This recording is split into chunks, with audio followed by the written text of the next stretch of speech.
Hello friends, this is Kevin, aka K-Man1, coming at you with another episode of Pokemon FireRed version.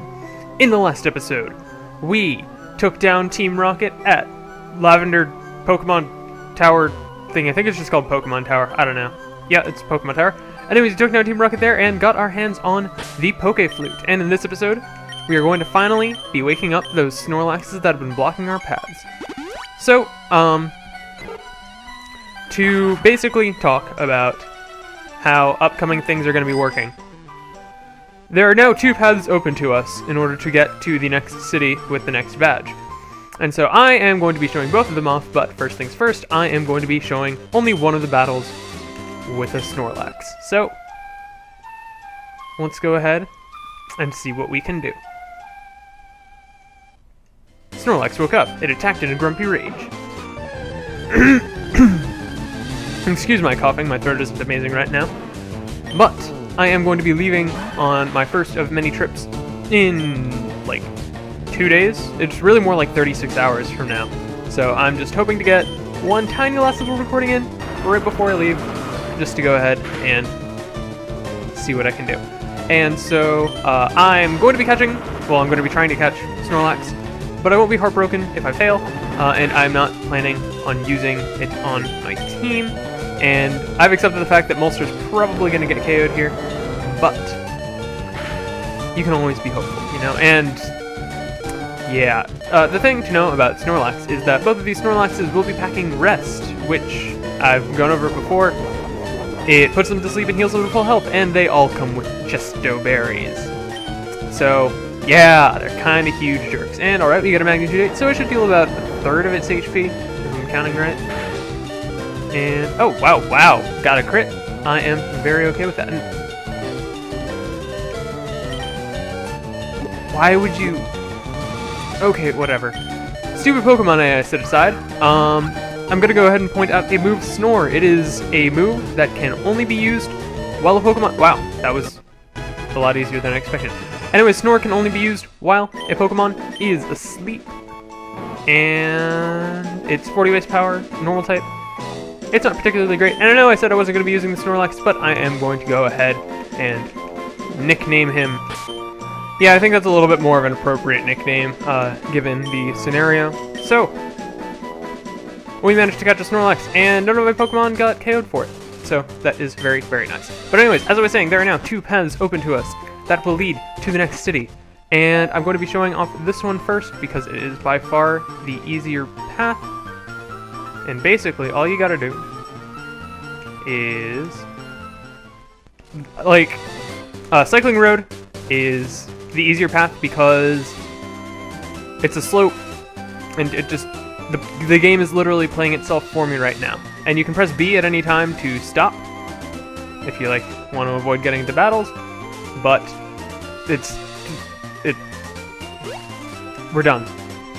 The end. That's literally all of it. So, and jump cut to Lavender Town, because I don't feel like showing off the next city quite yet, because we haven't even taken the fun path. And by the fun path, I mean the path full of trainers and stuff that we need to do in order to go through, and the stuff that's actually going to make for a decently long video. Yay! No, but seriously. I generally take the other path, just because I'm lazy and I like to go fast, but I felt like it would be more interesting to go ahead and A, show off both paths, which I am going to be doing, and B, go ahead and take the path that actually has a few required trainer battles on it. I did not mean to do that. But anyways, at least it's going to be a Fisherman, and Fishermen will always have Water-type Pokemon, as you might assume. And that means that Sample Text will be able to take care of them very, very easily. And I'm happy with this new nickname for Raichu. I think Sample Text fits a lot better than Jerk, and it's something I'm going to enjoy saying. Even if it is just a really, really dumb joke. But I mean, hey, dumb jokes are what I'm all about. If you really think about it. So, it's a perfect fit. I make dumb jokes. He is a dumb joke. It's it's fun for the whole family, really. And so, this is going to be the only non-required trainer battle I show, just because it is our first battle with our newly nicknamed sample text. But for the remainder, I will be cutting out all non-required trainer battles, if I accidentally run into them. Are you going to turn around, friend? I want to say this guy. Yes, he does turn around. Alright. Don't you love being right? And something I haven't pointed out before is that, I believe it works in this game, that if you run and a trainer... Okay, cutting this out.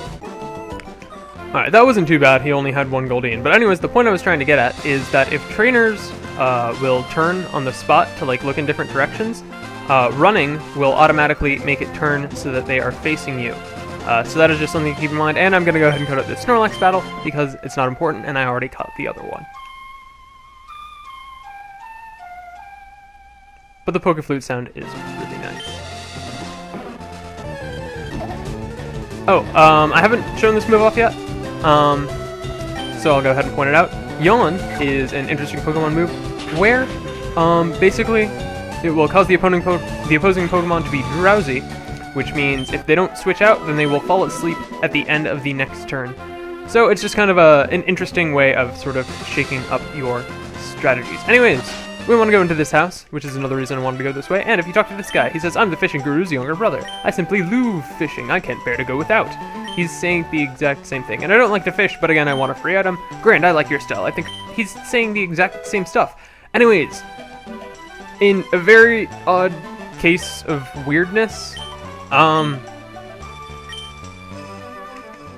we get the Super Rod, which is the best rod, before we get the Great Rod, which is the second best rod.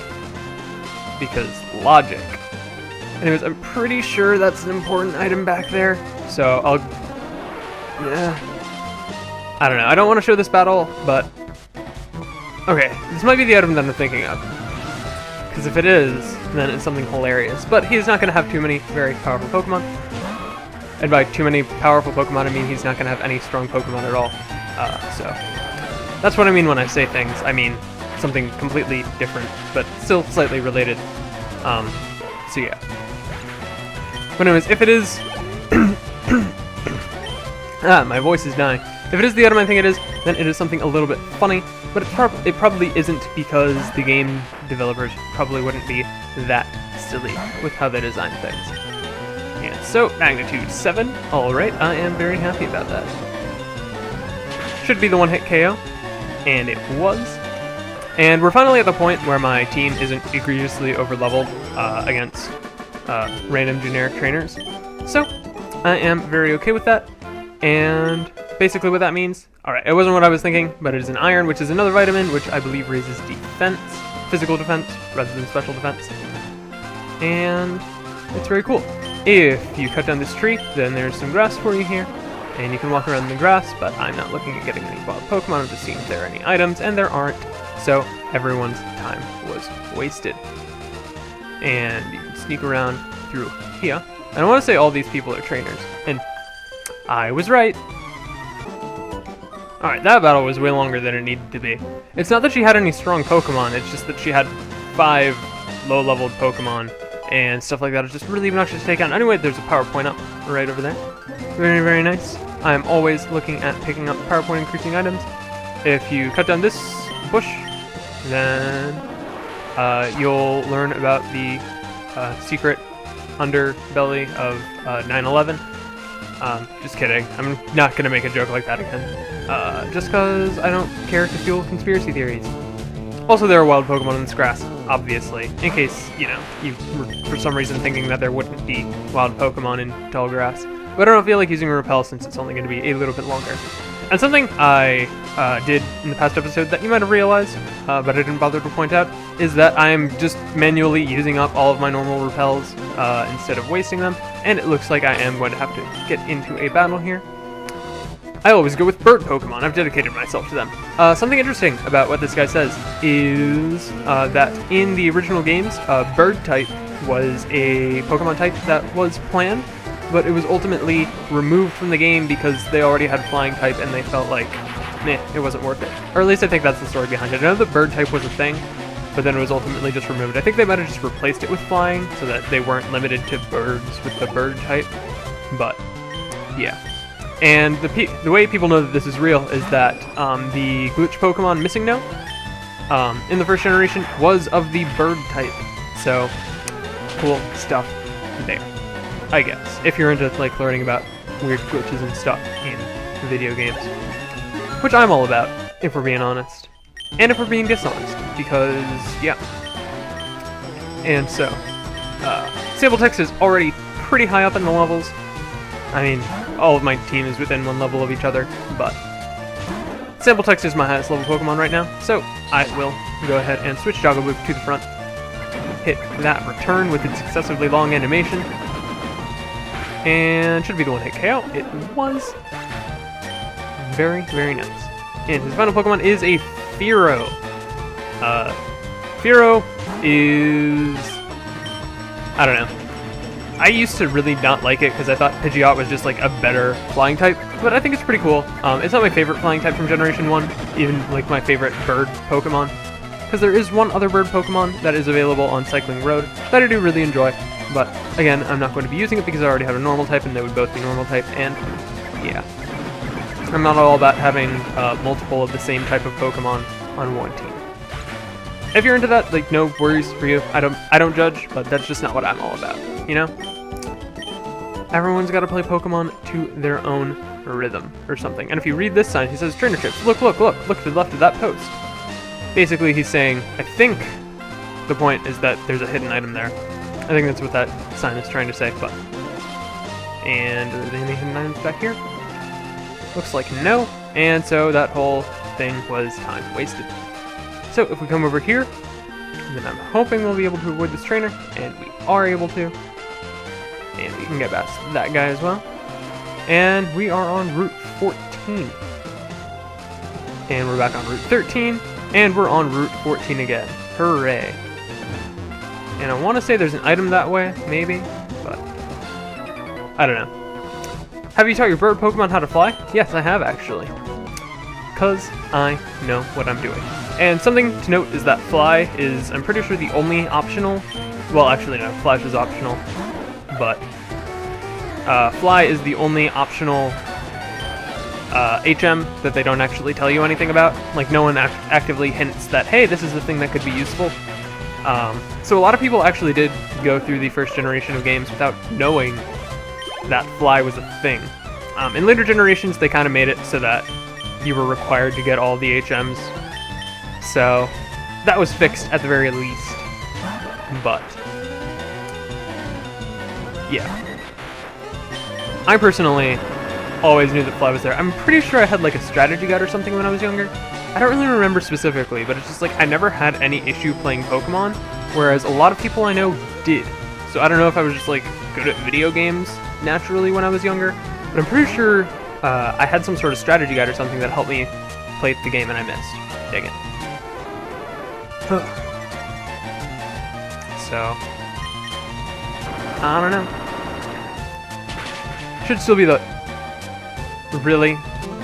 That's all the damage I'm dealing? Come on, Molster, you're better than this. You're better than this. I'm pretty sure I gave you this pep speech before, man.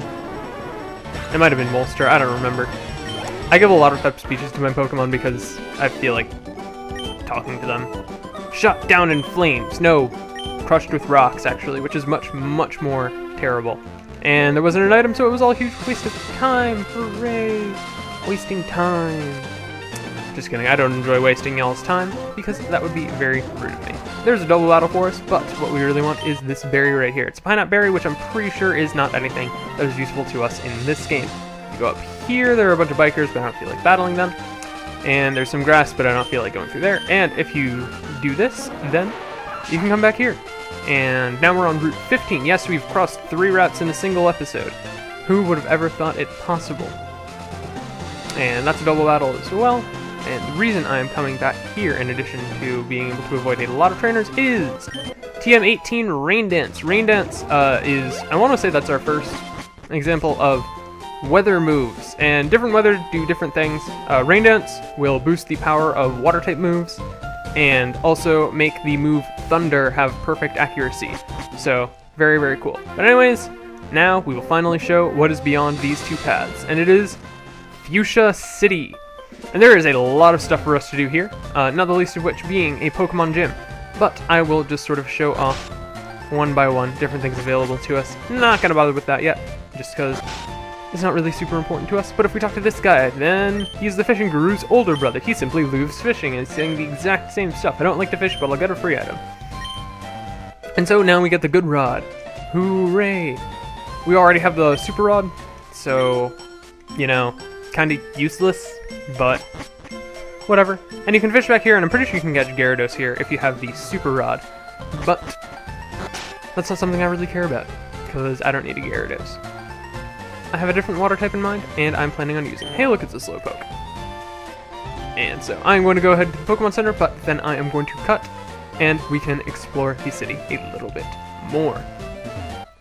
Alright, and in Fuchsia City, there are a couple houses around here that are of interest. This guy is the move leader.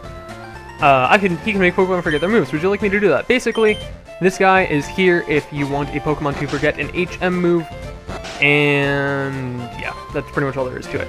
And if you come here, then these guys are just like, you've met Bill? He's my grandson. He always liked collecting things, even as a child.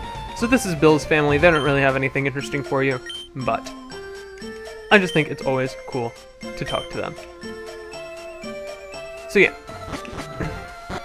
And that lady mentioned the warden having wooden teeth. And so now I'm going to finally show off this house. And this must be the warden we've heard so much about. Hifoof hefifu. Halof hafif e hafahi ho hefhi fui. Truer words have never been spoken. Ah hawi hoo hoo. If e hafahi ho. Alright. He might be a little bit crazy. So, nothing really to worry about there. Hopefully. I don't know. He's probably going to injure himself if I leave him alone. Hey, look, it's a Voltorb, probably. I was right. Alright, so this is a cool Pokemon that we don't have access to yet, but it's Lapras, aka the King of the Seas. So, that's something. I don't think there's anything new at the Pokémarts for us, but I'm going to go ahead and check just to be sure. Ooh, we can buy Revives now, and we can buy Ultra Balls. So Ultra Balls have a 2x catch rate, I believe, compared to normal Pokeballs, and we have access to Max Repels, but something to point out about Repels is that Super Repels cost 500 Poké-Yen, and protect you for 200 steps, and Super and Max Repels will protect you for 250 steps and cost 700 Poké-Yen, meaning Super Repels are your most efficient way of protecting yourself from wild encounters. Speaking of wild encounters, we are going to go into this area in the next episode and find out what the Savari Zone we've been hearing so much about is. See you guys then.